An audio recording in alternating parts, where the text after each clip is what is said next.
So the transitions are important. And if I told you could get like a minute or two taken off your time, free, would you practice transition? So I believe that it's one of those things that you need to practice and visualize.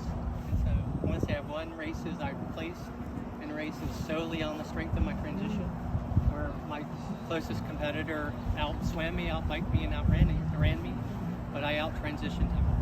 So it is important. It's one of those things you need to visualize and practice. The first thing to remember when setting up transition is you have to bring everything with you to have it to set up. And so, we'll have reminder cards and things you need to have. Because if you don't bring your running shoes or your helmet or your bike shoes, life gets a lot more difficult. And to that end, I've got an Excel spreadsheet that I've developed over like the last 10 years, and it's broken down into swim, bike, and run. And so before every race, regardless of the distance of it, I check everything out. And it's a funny story. I went over to a friend's house to do a triathlon. Well, he thought it was silly that I had a spreadsheet. And so, lo and behold, we went to a race the next day. Well, he forgot his helmet. I wrote out Jeff's list for you guys, and we laminated them so you can keep it in your transition bag. It's the same list that Jeff gave us like 3 years ago when we started.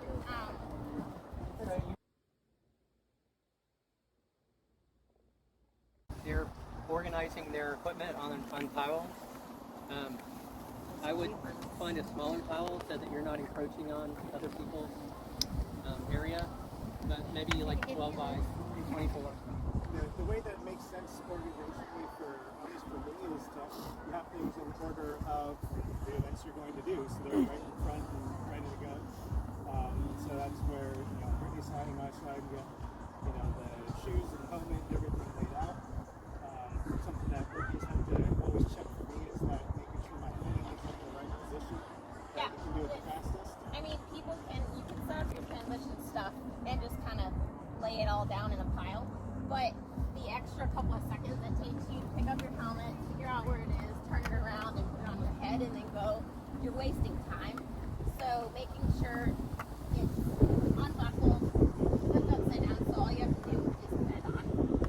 And I would, before the race goes off and you're setting up transition, I would do what she did a couple times just to make sure the straps are clear, it's unbuckled, and then people use different kind of bike shoes. So like Matt has the ones with the Velcro straps, which are kind of more traditional triathlon shoes.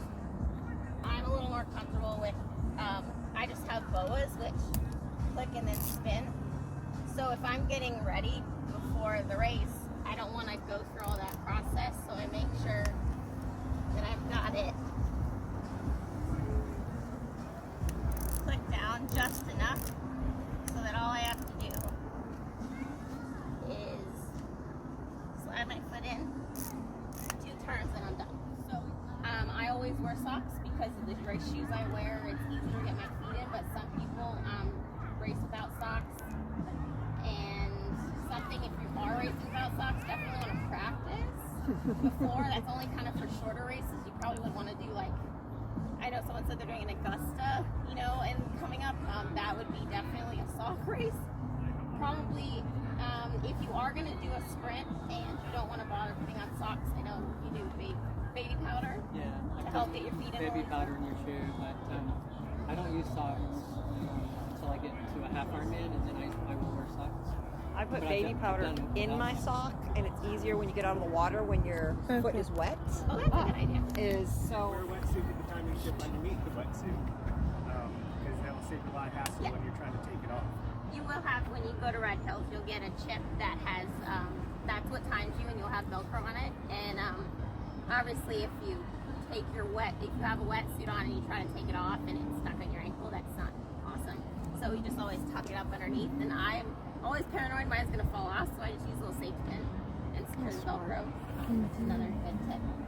Get your regular laces, figure out the easiest way to have them tied and just be able to slip your foot in. If that doesn't work, which doesn't for me because my feet don't fit in, there's a lot of different stretchy laces. Those are the ones that I like.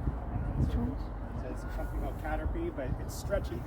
And so really it just makes it into, you can slide your foot in. The main rule when transition is you can't touch your bike until you have your helmet on. So no running out. You know, if you're afraid you're gonna run out, like I put my shoes on first and my helmet's last. But if you're afraid you're gonna run out, do your helmet first. Or if you're afraid you're gonna run out with your helmet on the run, make sure you take your helmet off and then do your shoes.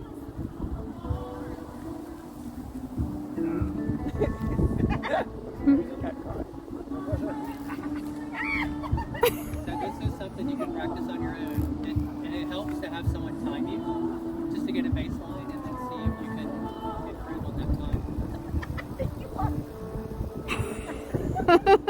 So that was pretty fast. T2.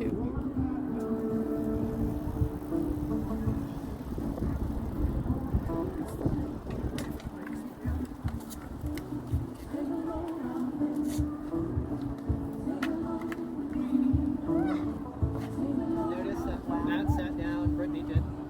So it's, you know, again, personal preference. So then run out and then I just start putting everything on. So that was like 12, 15. Race belt. So if you don't have a race belt, you can make one from elastic. It doesn't have to be on. No rules about it. Yeah. So you can be out running and put it on. Okay. While you're That's no good.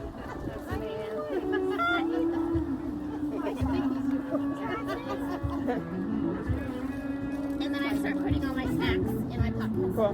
But I'm doing this while I'm running. So I'm not standing still doing But it. if you're just So I doing, save. if you're doing Red Hill, you might not have any snacks. Yeah, for a shorter race. But for like a long run where you have to run a half marathon, it's a lot of stuff to carry. But by that time you're already out and running, so you save like 30 seconds to a minute on someone who's sitting there. You said you put all your stuff in your pockets. Like all tri-kits have pockets, or how's that? Yeah, most if your tri-kits kind of come in either, you can have like two pieces, so like shorts and a top, or a one piece, and most of them all do have pockets.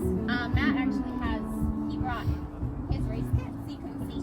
A lot of times we'll have pockets in the back and pockets on the side, so you can stash snacks and stuff. Got little pockets there. This is a jersey, shorts, just like a cycling shoes would have. Every once in a while, yeah, I wouldn't necessarily. Champagne, this thing is, yeah, I mean they all have.